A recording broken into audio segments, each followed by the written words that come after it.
같이 시간 주일에 동산 묵상기도 드시고 2022년 10월 23일 주일 예배를 시작하겠습니다.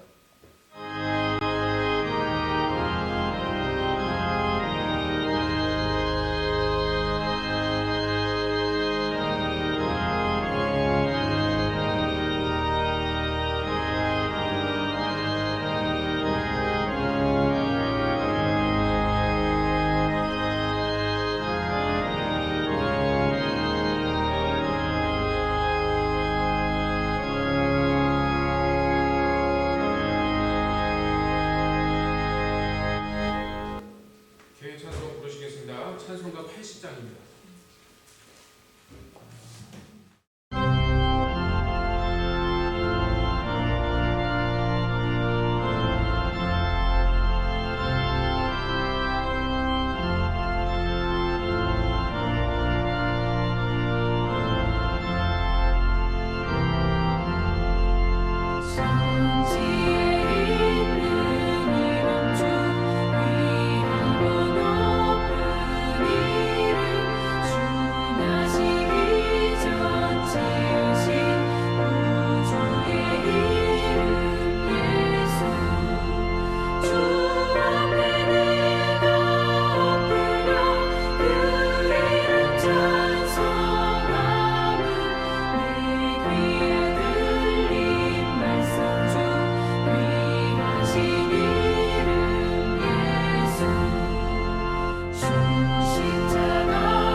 교동문 하시겠습니다. 교동문은 53번입니다. 시편 121편.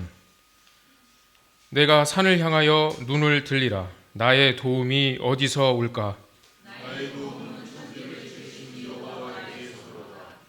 여호와께서 너를 실족하지 아니하게 하시며 너를 지키시는 이가 졸지 아니하시리로다.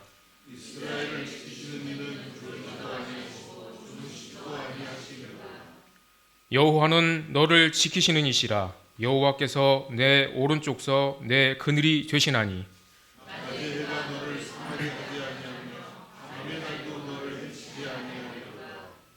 여호와께서 너를 지켜 모든 환난을 면하게 하시며 또 내 영혼을 지키시리로다. 여호와께서 너의 출입을 지금부터 영원까지 지키시리로다. 아멘. 이 시간 사도신경으로 신앙 고백하시겠습니다. 전능하사 천지를 만드신 하나님 아버지를 내가 믿사오며 그 외아들 우리 주 예수 그리스도를 믿사오니 이는 성령으로 잉태하사 동정녀 마리아에게 나시고 본디오 빌라도에게 고난을 받으사 십자가에 못 박혀 죽으시고 장사한 지 사흘 만에 죽은 자 가운데서 다시 살아나시며 하늘에 오르사 전능하신 하나님 우편에 앉아 계시다가 저리로서 산자와 죽은 자를 심판하러 오시리라. 성령을 믿사오며 거룩한 공회와 성도가 서로 교통하는 것과 죄를 사하여 주시는 것과 몸이 다시 사는 것과 영원히 사는 것을 믿사옵나이다. 아멘. 다 함께 자리에 앉으셔서 찬송가 393장을 부르시겠습니다.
이 시간 예배를 위하여 강기식 장로님 기도해 주시겠습니다.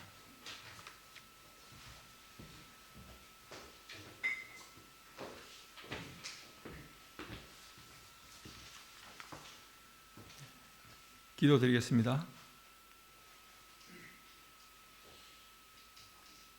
10월 세 번째 주일입니다.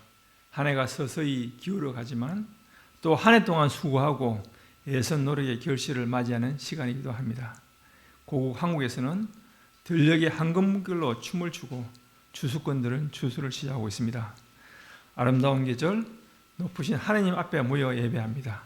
주여 이곳에 강림하여 주시옵소서. 거룩하신 하나님 아버지, 지난 주간 삶을 되돌아보며 하나님께 고개 숙여 회개합니다. 거룩한 주의 백성이라면서도 그릇된 열심으로 타인들에게 아픔을 주었던 시간이 있었다면 용서하여 주시옵소서. 우리가 알게 모르게 지은 모든 죄악을 용서하사 이 땅에 살아가는 동안 우리가 무엇을 위하여 살아야 할 것인지 명백히 이해하고 항상 말씀에 순종하는 삶, 의를 행하는 삶, 사랑을 실천하는 삶을 살게 하옵소서. 세월을 아껴 성령을 따라 살아가는 인생이 되게 하옵소서. 수많은 선교사님들이 코로나로 인해 본국으로 되돌아가고 아니면 어려운 가운데서도 선교를 하고 계십니다. 어린 아이의 장례를 인도하고 몇 달 뒤에 부모의 장례를 인도하는 경우도 있습니다. 말로 못할 정도의 어려움을 안고 계신 선교사님도 계십니다. 그들이 힘들고 외롭더라도 주님께서 동행하여 위안을 주시옵소서. 우리 교회도 선교사님의 선교사에게 애정과 관심을 가지고 그들의 필요를 조금이나마 지원하는 교회가 되기를 기도드립니다. 자비의 하나님, 깊어가는 가을을 바라보면서 미움보다는 사랑을, 시기보다는 응원을, 욕망보다는 나눔을 실천하게 하옵소서. 예배가 살아나게 하시고 예배를 통해서 우리 교회가 살아나기를 원합니다. 온 성도들이 주의 말씀에 목말라하고 성령의 충만함을 기대하기를 원합니다.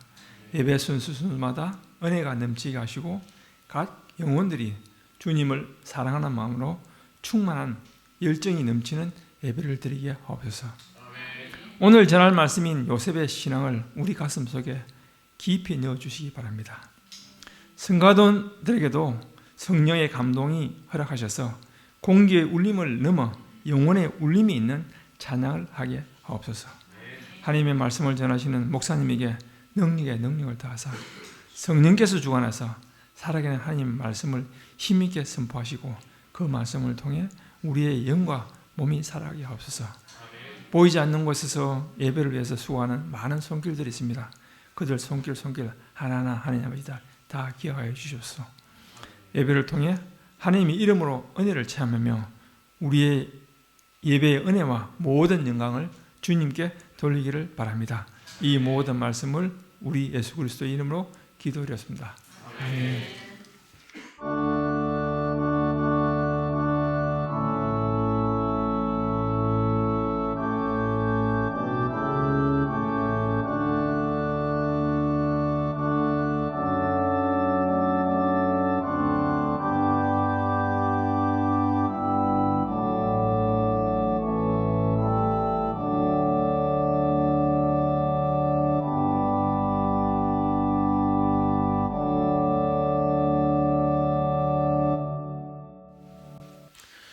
이번 시간에는 호산나 찬양대 찬양이 있겠습니다.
감사합니다. 이 시간 성경 봉독하겠습니다. 오늘 주실 말씀 성경 본문은 구약 성서 창세기 50장 15절에서 21절까지 말씀입니다. 사회자가 대표로 봉독하여 올리겠습니다. 요셉의 형제들이 그들의 아버지가 죽었음을 보고 말하되 요셉이 혹시 우리를 미워하여 우리가 그에게 행한 모든 악을 다 갚지나 아니할까 하고 요셉에게 말을 전하여 이르되 당신의 아버지가 돌아가시기 전에 명령하여 이르시기를 너희는 이같이 요셉에게 이르라. 내 형들이 내게 악을 행하였을지라도 이제 바라건대 그들의 허물과 죄를 용서하라 하셨나니 당신 아버지의 하나님의 종들인 우리 죄를 이제 용서하소서 하매 요셉이 그들이 그에게 하는 말을 들을 때에 울었더라. 그의 형들이 또 친히 와서 요셉의 앞에 엎드려 이르되 우리는 당신의 종들이니이다. 요셉이 그들에게 이르되 두려워하지 마소서. 내가 하나님을 대신하리이까. 당신들은 나를 해하려 하였으나 하나님은 그것을 선으로 바꾸사 오늘과 같이 많은 백성의 생명을 구원하게 하시려 하셨나니 당신들은 두려워하지 마소서. 내가 당신들과 당신의 자녀를 기르리이다 하고 그들을 간곡한 말로 위로하였더라. 아멘. 이 시간 목사님 나오셔서 요셉의 신앙이라는 제목으로 귀한 말씀 전해주실 때 많은 은혜 받으시기 바랍니다.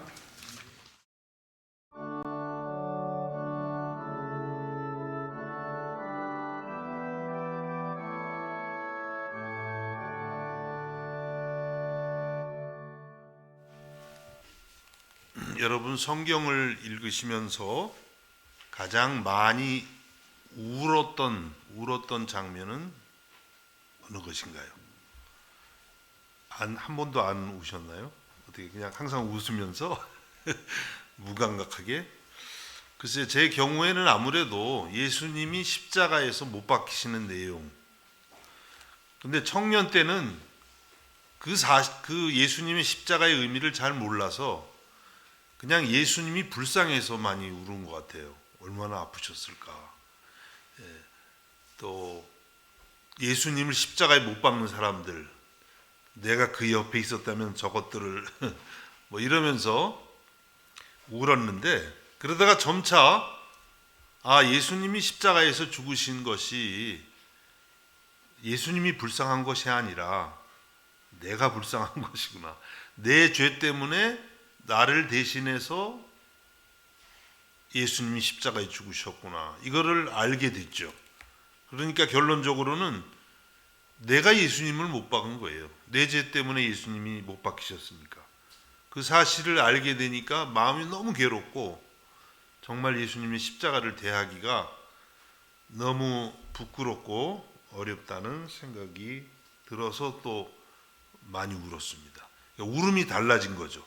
처음에 예수님이 불쌍해서, 여러분도 그런 분 있죠. 예수님 너무 불쌍해, 얼마나 아프셨을까. 이것 때문에만 우는 분들이 있으실 것 같아요. 그 울음이 바뀌어가지고 예수님이 내가 예수님을 못 박은 사람이었네. 결국은 내 죄 때문에 죽으셨네. 이거를 알 때는 이제 회개의 눈물이 우리 깊은 영혼 속에서 나오게 되는 것이죠. 그래서 예수님이 나 때문에 십자가에서 못 박히신 모습을 보면서 많이 울었고 또 지금도 울고 있죠.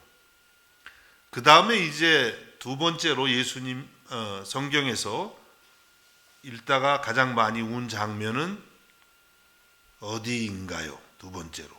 여러분 어디서 읽으셨어요? 글쎄 저는 두 번째는 아무래도 이 창세기 47장에 있는 아버지 야곱과 아들 요셉이 만날 때 그때 많이 운 것 같아요. 글쎄 또 지금 생각나는데 설교 준비할 땐 생각이 안 나다가 거기서도 많이 울었어요.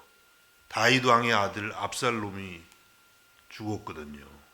그래서 그때 다윗이 자기 왕위를 무너뜨리라고 했던 그 아들이었지만 아들이 죽었다는 그 이야기를 듣고 내 아들 압살롬아 할 때 저도 참 많이 울었네요. 자, 그런데 이제 47장 야곱과 요셉이 만나는 그 장면도 굉장히 감격적입니다. 창세기 47장 28절에서 30절의 말씀입니다. 야곱이 유다를 요셉에게 미리 보내어 자기를 고센으로 인도하게 하고 다 고센 땅에 이르니 요셉이 그의 수레를 갖추고 고센으로 올라가서 그의 아버지 이스라엘을 맞으며 그에게 보이고 그의 목을 어긋맞춰 안고 얼마 동안 울매 이스라엘이 요셉에게 이르되 내가 지금까지 살아있고 내가 내 얼굴을 보았으니 지금 죽어도 조카도다. 뭐 이 내용만 보면 안 슬프죠. 별로 그죠. 그런데 이 앞에 37장부터 요셉의 이야기가 시작되는데 그 많은 우여곡절들을 읽으면서 오늘 이 본문 이 내용을 47장을 읽으면요 정말 감격적입니다. 아버지 야곱과 아들 요셉이 이때가 한 헤어진 지 13년 정도 되는데 그때 이제 만나는 거예요. 야곱이 어떻게 말합니까? 내가 지금까지 살아있고 내가 내 얼굴을 보았으니 지금 죽어도 조카도다. 이 말에서 그동안 야곱이 가졌던 아들을 향한 그리움과 슬픔의 정도를 우리가 느낄 수가 있는 것이죠. 이렇게 해서 야곱과 요셉이 만나서 이제 야곱의 말년에는 애굽에 가서 가족들하고 다 평안하게 그렇게 살게 되었습니다. 그런데 이 만남이 있기 전까지 정말 많은 어려움들이 있었죠. 야곱의 스토리, 제가 능력이 부족해서 아무리 요약을 하려고 해도 요약이 잘 안 되더라고요. 창세기 37장에서 50장까지 2장만을 빼고 12장의 스토리가 전부 요셉에 관한 이야기예요. 얼마나 많은 그런 내용들이 있겠어요. 짧게만 말씀드리면 요셉은 야곱의 11번째 아들이었습니다. 야곱의 아들들이 12이 있었죠. 그래서 12지파가 됐죠. 막내 아들은 베냐민인데 요셉이 11째였어요. 근데 야곱이 그 12아들들 중에서도 요셉을 가장 사랑했어요.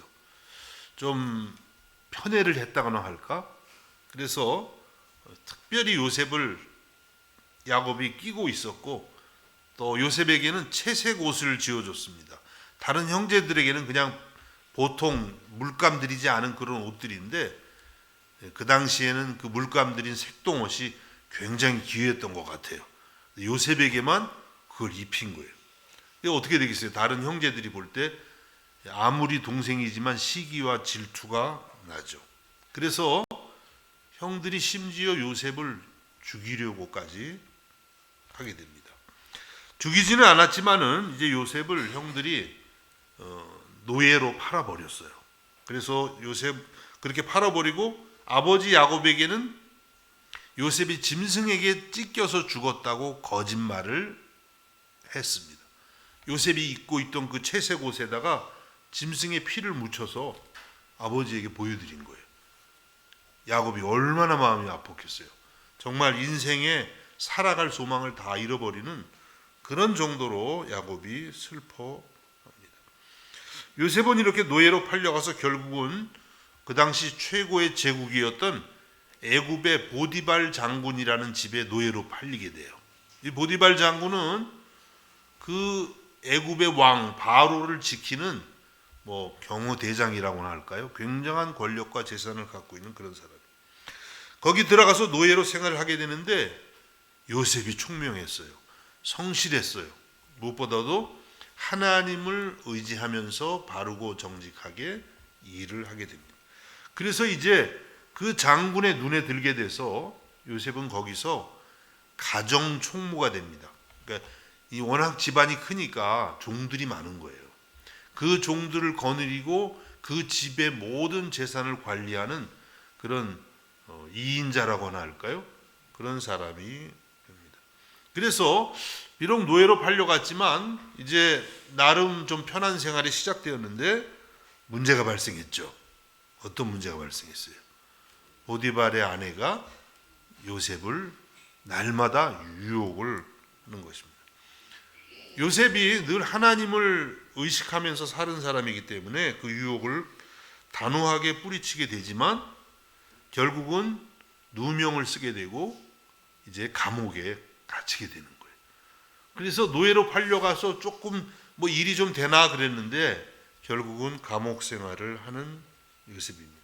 그런데 거기에서 요셉은 이제 하나님이 주시는 지혜로 꿈을 해석하는, 꿈도 꾸지만 꿈을 해석하는 지혜도 탁월했어요. 결국은 이제 바로 왕의 아주 신비한 꿈을 해석하게 되면서 애굽의 총리가 됩니다. 그래서 노예로 갔다가 뭐 가정 총무로 갔다가 감옥으로 갔다가 다시 당시 최고의 제국 중에 하나였던 애굽의 총리가 되는 것입니다. 요셉이 꿈을 해석했는데 그 꿈대로 7년 풍년이 왔어요. 엄청난 풍년이 왔습니다. 그런데 이제 그 다음에 이어서 극심한 또 흉년이 왔어요. 그 풍년의 시기를 다 잊어버릴 정도로 7년의 흉년이 왔습니다. 7년 풍년, 7년 흉년. 그런데 요셉은 자기가 그 꿈을 해석한 대로 이제 풍년 시간에 그 거둔 모든 곡물의 5분의 1을 걷어들여요. 세금처럼 받아가지고 그걸 저장했다가 흉년이 왔을 때 나눠주게 되죠. 그런데 그때 이제 가나안 땅에 살았던 야곱의 가족들에게도 흉년이 왔습니다. 그러니까 뭐 전 세계적인 흉년이죠. 그래서 형들이 이제 굶어 죽지 않으려고 애굽까지 오게 되었다가 거기에서 동생을 만나게 되는 거예요. 요셉이 물론 처음부터 밝히진 않지만 나중에 이제 적당한 때가 되었을 때 형님들 제가 바로 당신들이 죽이려고 했던 동생 요셉입니다. 이렇게 밝히게 되는 것이죠. 그렇게 되면서 어쨌든 간에 아버지 야곱도 이 소식을 알게 되고 야곱과 그 가족 70여 명이 애굽으로 와서 이제 요셉을 만나게 되고 그 애굽에서 살게 되는 거예요. 약 400년 동안 살다가 출애굽기가 시작되는 거죠. 그 다음에는 그리고 하나님의 때가 되었을 때 출애굽을 하게 되는 것입니다. 이렇게 요셉은 여러 가지 많은 고난을 받았지만 그러나 하나님의 은혜로 국무총리가 되어서 많은 사람들을 살리는 일에 귀하게 쓰임 받았고 그리고 무엇보다도 하나님의 백성 이스라엘을 이 위기 가운데에서 보존하는 그런 일에 쓰임을 받은 거예요. 참 귀하게 쓰임 받은 요셉이 아닐 수가 없습니다. 자, 그러면 요셉의 신앙은 오늘 이제 설교 제목으로 이제 들어갑니다. 요셉의 신앙은 어떤 신앙이었길래 이렇게 하나님께 귀하게 쓰임 받았을까요? 첫 번째, 요셉의 신앙은 꿈이 있는 신앙이었습니다. 꿈을 가진 신앙. 창세기 37장 3절에서 5절을 봅니다. 요셉은 노년의 아들이므로 이스라엘이 여러 아들들보다 그를 더 사랑함을 보고 그를 미워하여 그에게 편안하게 말할 수 없었더라. 요셉이 꿈을 꾸고 자기 형들에게 말하매 그들이 그를 더욱 미워하였더라. 요셉은 야곱이 노년에 얻은 아들이었기 때문에 다른 아들들보다 더 사랑했다. 그래서 형제들은 오히려 시기를 했는데 또 요셉은 꿈을 꾸고 그걸 좀 간직하고 있었으면 괜찮을 수 있을 텐데 요셉이 이 당시 나이가 이제 10대 소년이라 그런지 자꾸 형님들에게 자랑하듯이 말을 하는 거예요. 그래서 요셉이 꿈을 꾸고 자기 형들에게 말하며 그 형들이 요셉을 더욱 미워했다고 말씀하고 있습니다. 요셉은 종종 꿈을 꿨는데 성경에 나오는 그런 대표적인 꿈이 두 가지가 있어요. 형들에게 첫 번째는 밭에 나가서 이제 형제들이 다 같이 곡식을 거두는데 요셉이 이제 곡식을 묶어서 단을 묶어서 이렇게 묶어놨는데 요셉의 단이 딱 일어나는 거예요. 그런데 다른 형제들이 이제 묶은 단들이 옆에 있다가 다 같이 일어나면서 요셉의 단을 향해서 절을 하더라. 이런 꿈을 꿨다는 거예요. 이 꿈의 뜻은 뭔지 아시겠죠, 여러분? 요셉이 앞으로 그 형제들을 이끌어가는 지도자가 될 것이다. 그 뭐 아무리 꿈이라 그러지만 형들이 좋아하겠어요. 그리고 미움을 사게 된 거죠. 또 비슷한 꿈을 또 얘기했는데 이번에는 하늘에 해와 달과 11별이 있는데 그 해와 달과 11별이 자기를 향해서 절을 하더라 하는 거예요. 해와 달은 누구겠어요? 해와 달은 부모님이겠죠. 11별은 11 형제겠죠. 그러니까 앞으로 요셉이 형제들뿐만 아니라 온 가족을 이끌어가는 지도자가 될 것이다. 이런 꿈을 이야기한 것입니다. 그래서 요셉은 미움을 산 것이죠. 창세기 37장 18절과 19절에 보니까 그 형들이 요셉을 보면서 이렇게 말합니다. 요셉이 그들에게 가까이 오기 전에 그들이 요셉을 멀리서 보고 죽이기를 꾀하여 서로 이르되 꿈꾸는 자가 오는도다. 형들이 붙여준 이름이 꿈꾸는 자, dreamer, 꿈꾸는 자 이렇게 말을 했던 거예요. 워낙 꿈을 많이 꾸고 물론 이 꿈은 개꿈은 아니죠. 하나님 주시는 꿈. 꿈도 여러 꿈이 있어요. 개꿈도 있는가 하면 헛꿈도 있고 그냥 심리적으로 불안하니까 생기는 꿈도 있고 그러나 간혹 하나님이 주시는 영적인 꿈도 있죠. 우리는 하나님이 주시는 꿈을 꿀 수 있기를 주님의 이름으로 축복합니다. 요셉은 하나님이 주시는 꿈이 많았던 사람이에요. 그래서 그런 꿈이 있었기 때문에 그가 노예가 되고 감옥에 가고 온갖 고난을 겪었지만 언젠가는 하나님 주신 꿈대로 이루어질 거야 라는 믿음과 소망이 있어서 승리할 수 있었다는 거예요. 여러분 우리가 이 어려운 시절에 어떻게 우리의 삶을 승리로 하며 살 수가 있겠습니까? 우리에게도 하나님이 주시는 꿈이 있어야만 되는 줄로 믿습니다. 그러면 아무리 현실이 어려워도 그 꿈을 붙들고 승리하게 되는 것입니다. 그러면 여러분 요셉은 어떻게 이런 하나님이 주시는 꿈을 갖게 됐을까요?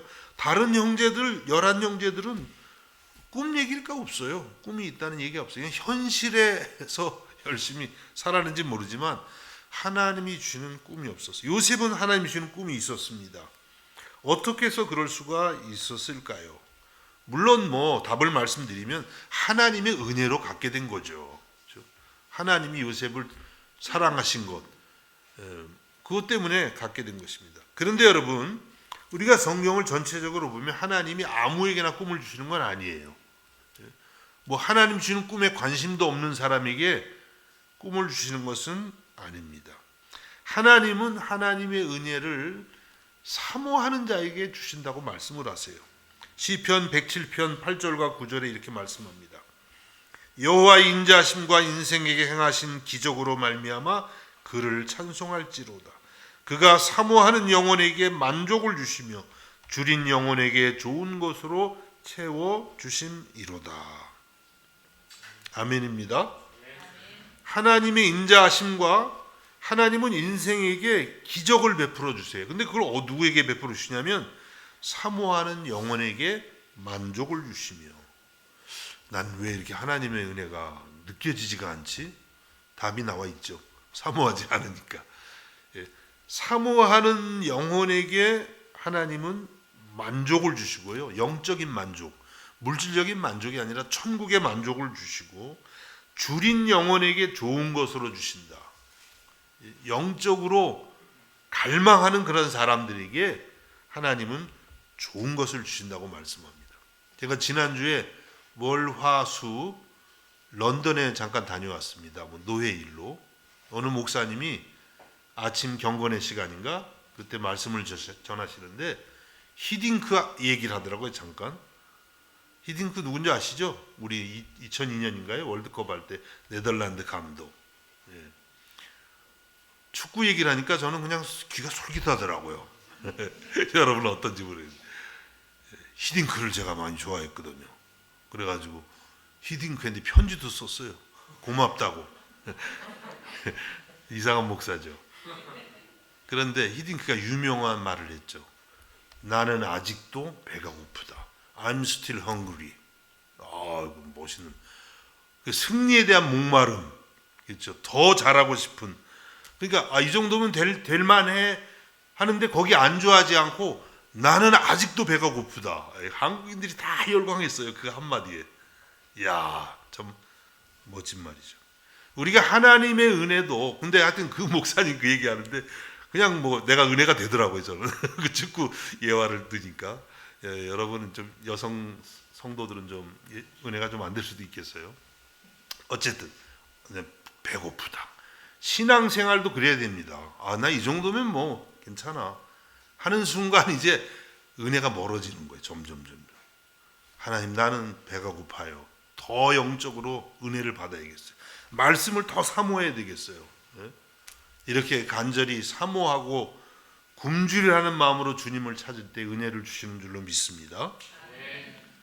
하나님의 꿈도 똑같은 것이죠. 이 은혜, 하나님의 꿈이라는 게 은혜예요. 쓰신다는 거예요, 앞으로. 그래서 요셉은 그렇게 저는 생각을 해봐요. 아버지 사랑을 많이 받아서 야곱 옆에 있으면서 꿈 얘기를 많이 들었을 것 같아요. 야곱도 꿈이 많은 사람이었잖아요. 물론 성경에는 그렇게 뭐 많은 얘기는 나오지 않지만 성경의 말씀이 모든 것을 다 기록한 건 아니에요. 근데 보면 야곱도 보면 확실히 꿈이 많았던 사람이에요.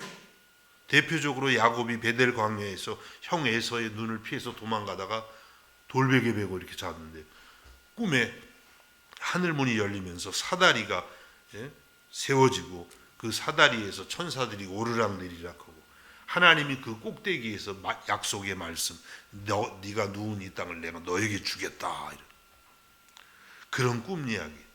분이엘에서 비몽사몽간에 천사를 만나서 씨름하던 이야기. 씨름하다가 환도뼈, 허벅지 관절이 부러진 이야기. 야곱의 이름이 이스라엘로 바뀐 이야기. 뭐 이런 이야기들을 당연히 들려줬겠죠.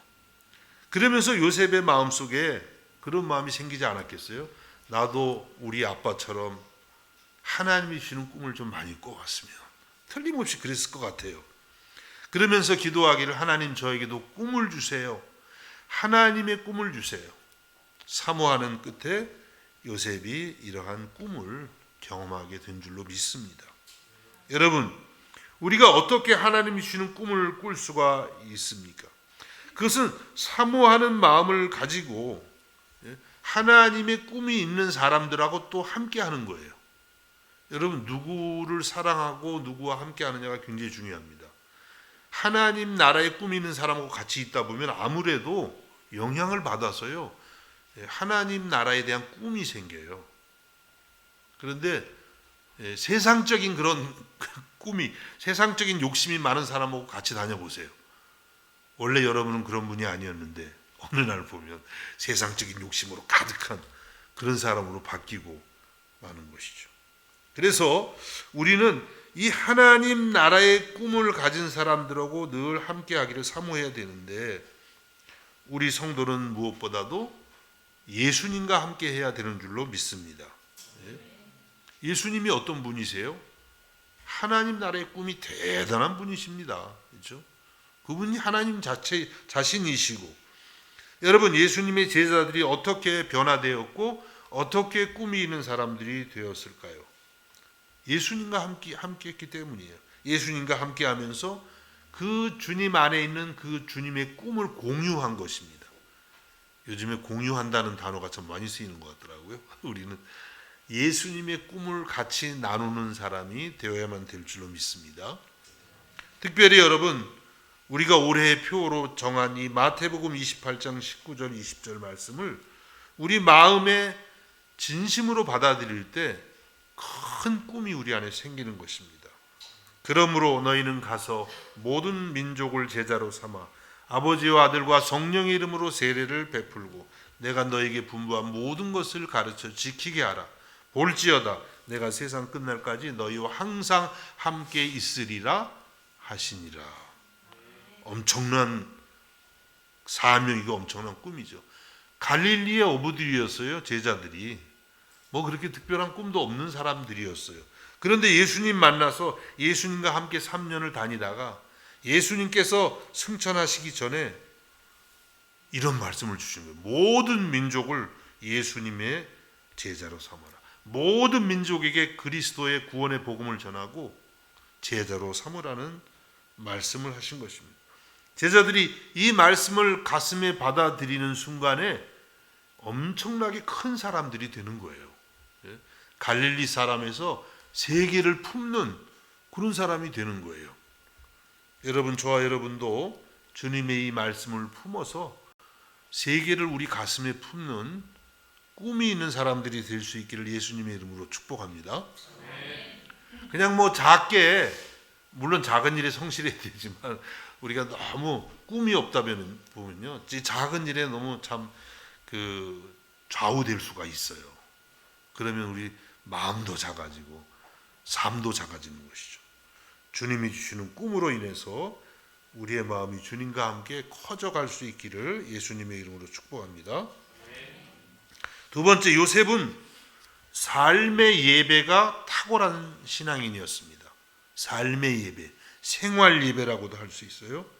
창세기 39장 7절에서 10절을 봅니다.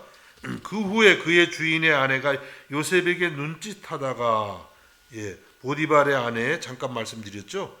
눈짓하다가 동침하기를 청하니 요셉이 거절하며 자기 주인의 아내에게 이르되, 내 주인이 집안의 모든 소유를 간섭하지 아니하고 다 내 손에 위탁하였으니 이 집에는 나보다 큰 이가 없으며 주인이 아무것도 내게 금하지 아니하였어도 금한 것은 당신뿐이니 당신은 그의 아내임이라. 요셉이 얼마나 참 하나님에게뿐만 아니라 사람에게도 신실한 그런 사람인지 알 수 있죠. 그 다음 고백이 놀라워요. 그런즉 내가 어찌 이 큰 악을 행하여 하나님께 죄를 지으리이까. 아무도 보는 사람이 없습니다. 그래도 이것은 사람에게 짓는 죄일 뿐만 아니라 더 근본적으로는 하나님께 죄를 짓는 것입니다. 이렇게 말하는 거예요. 대단한 신앙 고백이죠. 이 큰 악을 행하여 하나님께 죄를 지으리이까. 여인이 날마다 요셉에게 청하였으나 요셉이 듣지 아니하여 동침하지 아니할 뿐더러 함께 있지도 아니하니라. 죄를 확실하게 멀리하는 그런 요셉의 모습을 볼 수가 있습니다. 정말 요셉의 이 생활 중에서의 믿음이 대단한 거예요. 요셉의 주변에 뭐 함께 예배 드릴 사람도 없죠. 애굽에 가 있으니까. 그런데도요, 자기의 그 믿음, 하나님 앞에서 살아가는 그런 믿음을 지키고 있습니다. 평상시에 요셉이 얼마나 하나님의 눈동자를 의식하면서 살았는지 알 수 있는 대목인 것입니다. 이러한 신앙, 이러한 것을요, 라틴어로 코람데오 이렇게 표현합니다. 코람데오. 코람데오가 뭘까요? 코람, 앞에서, 데오는 하나님의 앞에서, 그런 뜻이에요. 코람데오 신앙. 우리 그리스도인들은 상식적으로 이런 어떤 용어를 알 필요도 있죠. 코람데오. 이것은 뭐냐면, 코람데오 신앙은 사람보다는 하나님을 두려워하는 신앙이에요. 우리 사람들이 눈에 보이니까 자칫하면은 사람을 너무 의식하다가 하나님을 잊어버리기가 쉬워요. 우리 교회도 그렇죠. 이렇게 사람들이 보이면 사람만 있는 것 같이 느껴질 수가 있잖아요. 아니죠. 지금도 예수님이 우리 교회 주인이세요. 그 주님을 볼 수 있어야 돼요. 그게 코람데오 신앙이에요. 그렇죠? 항상 주님 앞에서. 또 이 코람데오 신앙은 사람이 보거나 보지 않거나 항상 하나님의 눈길을 의식하면서 살아가는 거예요. 이거 어렵죠. 이게 참 우리 고민이죠. 우리가 공동체로 모여서 예배를 드립니다. 공동체 예배 가장 기본적이죠. 개인적으로 예배를 드립니다. 가정에서 성경을 펴고 말씀을 묵상하면서 기도를 합니다. 그 다음에 삶의 예배가 있는 거예요. 하루 종일 생활하면서 하나님을 의식하고 살아가는 게 삶의 예배입니다. 이 셋 중에 어떤 게 제일 어려운 것 같아요? 여러분은 공동체 예배, 개인 예배, 생활 예배, 어떤 게 제일 어려워요? 생활 예배가 제일 어렵죠. 삶의 예배가. 교회는 그래도 여러분 지금 보니까 아주 눈 똘망똘망 뜨고 다들 지금 말씀을 듣는 것인지 아니면 뭐 하여튼 들으시겠지. 그래도 이렇게 예배를 드리잖아요. 뭐 지금 꼼짝 못하죠. 뭐. 집에서 개인적으로 또 그래 한번 성경 봐야지 그래도 또 아침에 보고. 그런데 그 시간 빼면은 사실 생활 시간이 얼마나 길어요. 대부분 생활하는 시간이죠. 그때에 하나님을 의식하고 주님과 동행하는 게 너무 힘들다는 거예요. 그렇죠? 그런데 우리가 참된 성도가 되려면 이 삶의 예배, 생활 중에 드리는 예배까지도 돼야만 된다고 하는 것입니다. 요셉은 그런 예배를 드리는 거예요. 지금 내가 어찌 하나님께 악을 범하리이까. 아무도 안 보지만 하나님이 나와 함께 하시고 나를 보고 계신 것을 의식하고 있는 것이죠. 이러한 은혜가 있기를 주님의 이름으로 축복합니다. 삶의 예배와 관계된 그런 소중한 말씀이 있습니다. 골로새서 3장 22절에서 25절까지입니다. 종들아 모든 일에 육신의 상전들에게 순종하되 사람을 기쁘게 하는 자와 같이 눈가림만 하지 말고 오직 주를 두려워하여 성실한 마음으로 하라. 우리가 세상에 나가서 일을 할 때에 육신의 상전들에게 우리 위에 있는 권위자들에게 순종해야 되는데 그냥 눈가림 하듯이 하는 게 아니라 주님을 두려워하는 마음, 성실한 마음으로 순종해야 된다. 이렇게 말씀을 해요. 무슨 일을 하든지 마음을 다하여 죽게 하듯 하고 사람에게 하듯 하지 말라. 우리가 무슨 일을 하든지 공부를 하든지 일을 하든지 뭐 가정생활을 하든지 어떤 것을 하든지 사람에게 하듯 하지 말고 이렇게 대충 하지 말라는 거죠. 내가 이것을 하나님을 위해서 한다라는 그런 믿음으로 하라 이렇게 말씀해요. 이는 기업의 상을 주께 받을 줄 아나니 너희는 주 그리스도를 섬기느니라. 이렇게 살아가면 하나님이 우리에게 상을 주신다는 거예요. 예배예요, 예배. 너희는 주 그리스도를 섬긴다. 이 섬긴다는 말씀은 예배한다는 뜻과 똑같습니다. 그래서 우리는 삶을 통해서 내가 하는 일에 정말 주님께 하듯이 성실과 정직과 이렇게 하게 되면 그게 예배가 돼가지고 우리 하나님이 받으시고 하나님이 그 일을 통해서 나에게 상을 주시는 거예요. 근데 똑같이 열심히 하는데 예를 들어서 똑같이 하나님 의식 안 해요. 이거 해서 뭐 내가 먹고 살아야지. 다 나를 위해서 하는 거지. 그러면 하나님으로부터 오는 상은 빵점 아무것도 없어요. 그래서 여러분이 지혜로운 분들이 되셔야 돼요. 항상 내가 무엇을 하든지 집에서 뭐 설거지를 하나 하더라도 주를 위해서 그게 어떻게 주를 위해서 하는 건지 뭐 다 알 수가 없겠지만 하여튼 주님을 위해서 그러면 이제 거기서 상이 지금 주께 예배하는 그게 예배하는 설거지가 예배하는 설거지 예배. 갑자기 용어가 떠올랐네. 그래 그 하나님이 받으시는 거예요 그게. 근데 그런 거 다 놓치고 살면 손해가 크잖아요. 그렇죠? 누구를 만나든지 공부를 하면서 쓸데없이 내가 왜 이런 공부를 해가지고 내 인생 내 팔자야. 그러면 이제 상이 없고 뭐가 있어요? 그 말씀 보면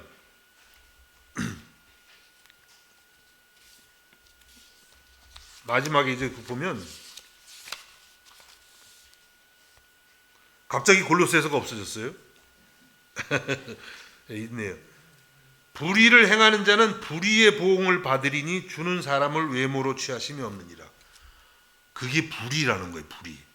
내가 하는 일에 하나님을 기억하지 않는 게 악이에요. 그러면 거기에 보응이 있다. 같이 일하고 어떤 사람은 상을 받고 어떤 사람은 보응을 받는 거죠.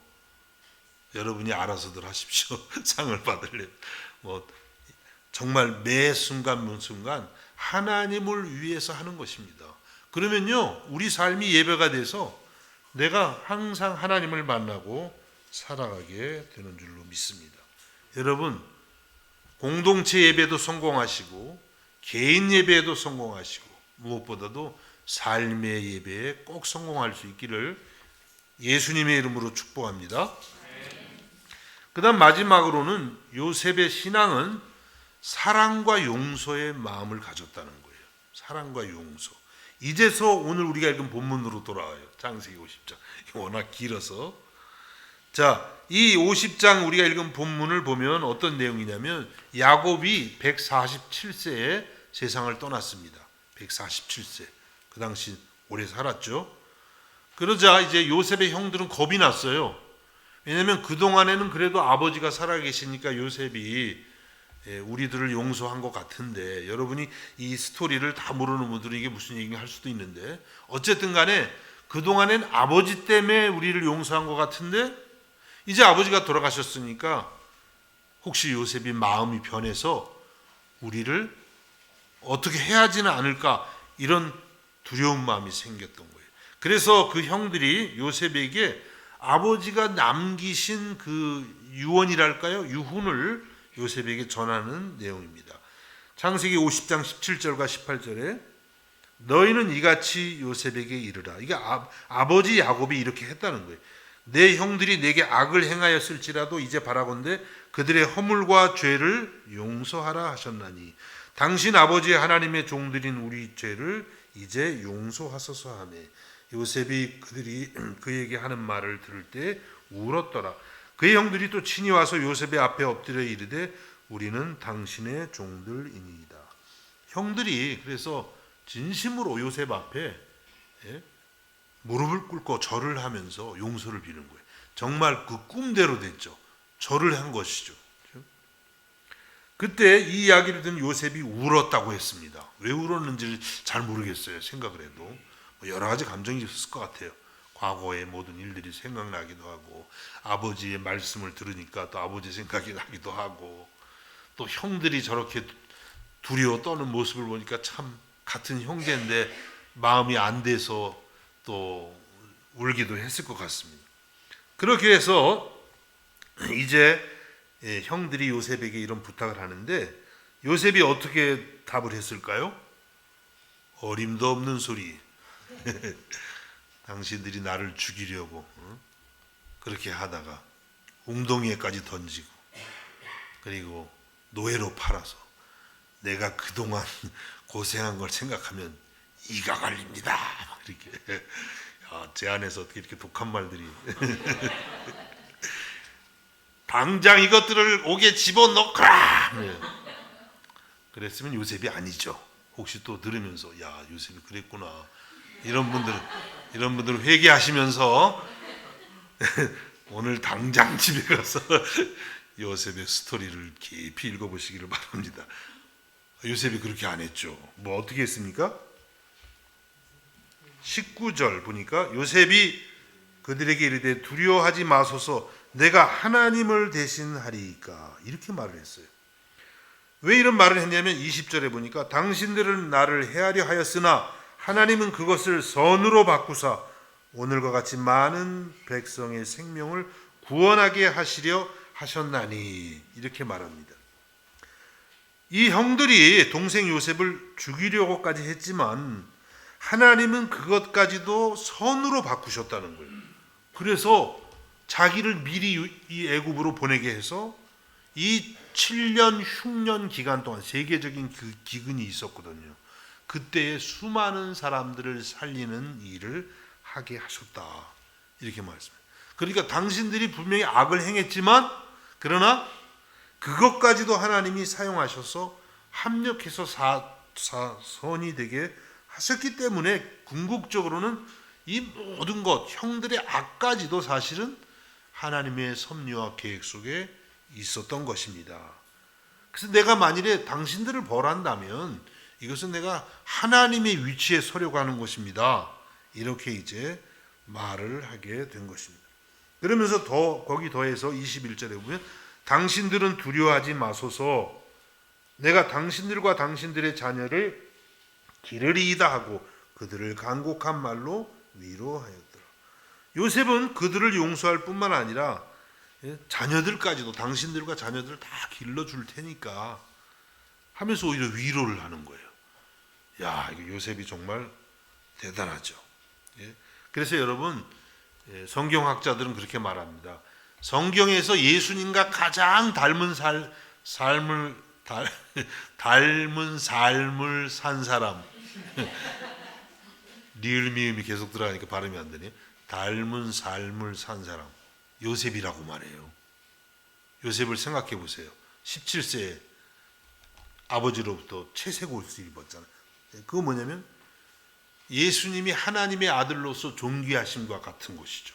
채색 옷을 입혔다. 그러다가 웅동이에 빠지고 감옥에 가고 예수님의 고난의 삶 쭉 보여주는 거죠. 그러다가 애굽의 총리가 됐어요. 주님의 부활을 보여주는 것입니다. 그리고 이 요셉이 오늘 본문에서 형제들을 용서하는 모습은 예수님이 십자가에서 자기를 못 박는 사람들을 보면서 아버지 저들의 죄를 사하여 주옵소서 저들이 하는 것을 알지 못함이니이다 이렇게 기도하시는 그 모습이 여기서 떠오르게 되는 것입니다. 이렇게 해서 요셉은 정말 이 아름다운 신앙을 통해서 다시 집안을 하나가 되게 만드는 거예요. 만일에 여기서 여러분 요셉이 진짜 아까 제가 거짓으로 연기한 것처럼 다 감옥에 집어넣고 죽이고 했다면 어떻게 됐겠어요? 이스라엘 끝. 이스라엘은 끝이에요. 이스라엘이 끝나면 이스라엘 역사도 없고 이때 한 70여 명밖에 안 됐으니까 이때 다 죽이면 그냥 끝나는 거예요. 그렇게 되면은 하나님이 우리를 구원하시기 위해서 그리스도를 보내시는 그 역사도 있을 수가 없는 것이죠. 요셉의 이 아름다운 신앙이 이스라엘을 살리고 그리고 또 하나님의 구원의 역사를 이루는데 귀하게 쓰임받게 되었던 것입니다. 여러분 우리들도 요셉을 닮아서 이렇게 사랑과 용서와 긍휼히 여기는 그런 신앙이 있기를 간절히 원합니다. 여러분 교회에서 우리가 은혜 받았다라는 말 많이 하잖아요. 은혜 받았습니다. 예. 저도 그래요. 혹시 성도님들이 은혜 받았습니다 그러면 좋더라고요. 예, 뭐 별론데요. 그러면서 또 돌아서서는 아하하 이렇게 이제 감사. 예. 근데 그 은혜 받았다는 그 핵심이 뭘까요? 은혜 받았다는 건 용서 받았다는 거거든요. 사실 사랑 받았습니다. 무조건적인 사랑, 무조건적인 용서를 받았다는 거예요. 그러니까 여러분들이 은혜 받았다는 말을 함부로 쓰면 안 돼요. 예. 내가 하나님의 사랑과 용서를 무조건적인 사랑과 용서를 받았습니다. 그래서 나도 그렇게 살아가겠습니다. 그런 뜻이 담겨 있거든요. 예. 그래서 우리는 이제 그리스도의 제자들로서 이 주님의 십자가의 그 은혜와 사랑을 놀랍게 체험한 사람이 되는 것입니다. 골로새 3장 12절에서 14절까지 말씀합니다. 그러므로 너희는 하나님이 택하사 거룩하고 사랑받는 자처럼 긍휼과 자비와 겸손과 온유와 오래 참음을 옷 입고 누가 누구에게 불만이 있거든 서로 용납하여 피차 용서하되 주께서 너희를 용서하신 것 같이 너희도 그리하고 이 모든 것 위에 사랑을 더하라. 이는 온전하게 매는 띠니라. 이렇게 말씀합니다. 주님이 나를 십자가에서 용서하신 것처럼 나도 그러한 용서를 실천해야 된다 말씀해요. 그리고 이 모든 것 위에 사랑을 더하라. 사랑은 서로를 온전하게 하나로 묶는 띠니라 이렇게 말씀하고 있습니다. 정말 우리 그리스도인들이 평생을 추구해야 되는 그런 삶의 방향이 되는 것이죠. 여러분 은혜를 잊지 마시기 바랍니다. 은혜는 용서이고 사랑입니다. 그렇게 갈 때 우리의 가정도 깨어진 가정도 하나가 되고 깨어진 교회도 하나가 될 수 있고 우리 민족과 세계 속에도 그리스도의 평화가 임하게 될 줄 믿습니다. 이와 같은 여러분이 되실 수 있기를 주님의 이름으로 축복합니다. 기도하겠습니다. 하나님 아버지, 오늘은 요셉의 신앙을 살폈습니다. 너무나 따라가기가 어려운 듯 보이는 요셉의 신앙이지만 우리에게도 은혜를 주셔서 날마다 닮아가게 하여 주시옵소서. 세상의 꿈이 아니라 하나님 나라의 꿈을 우리에게 주옵시고 공동체 예배뿐만 아니라 생활 예배, 삶의 예배 날마다 이루어지게 하여 주옵시며 하나님 아버지, 우리가 받은 이 그리스도의 십자가 사랑과 그 무조건적인 용서하심을 마음에 더욱더 깨달아서 날마다 은혜를 실천하는 주님의 자녀들 되게 하여 주시옵소서. 예수님의 이름으로 기도하옵나이다. 아멘.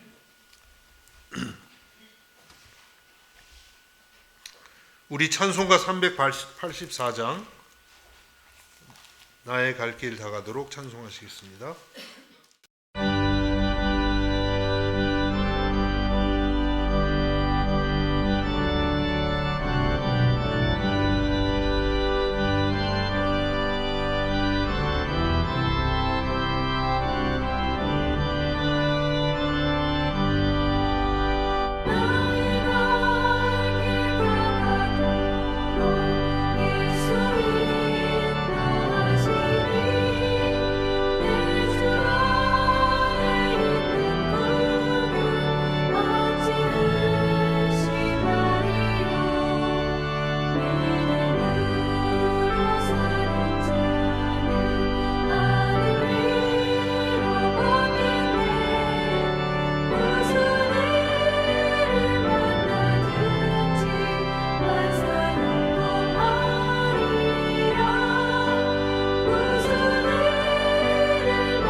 기도하시겠습니다.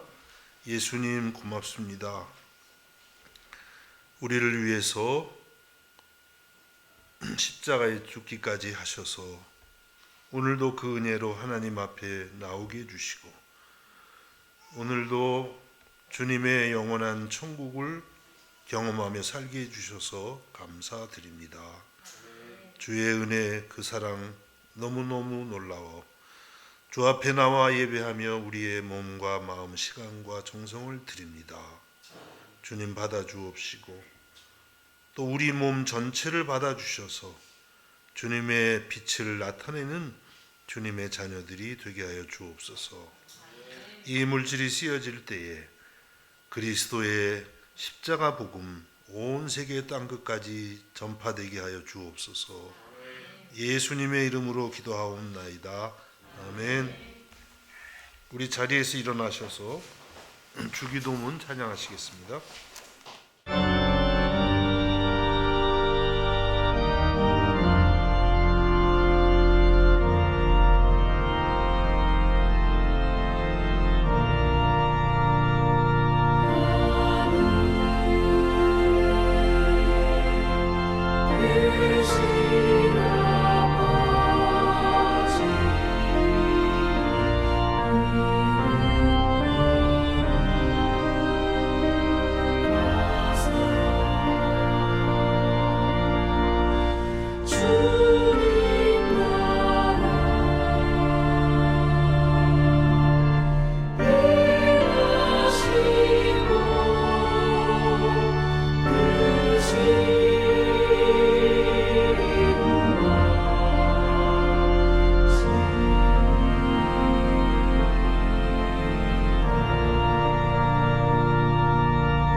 지금은 우리 주 예수 그리스도의 은혜와 하나님 우리 아버지의 무한하신 사랑하심과 성령의 감화와 감동과 충만케 하시는 역사가 이 시간 아버지 앞에 나와 예배하는 사랑하는 성도들 머리 위에 저들의 가정과 학업과 생업 가운데에 이제로부터 영원까지 함께 하시기를 간절히 축원하옵나이다.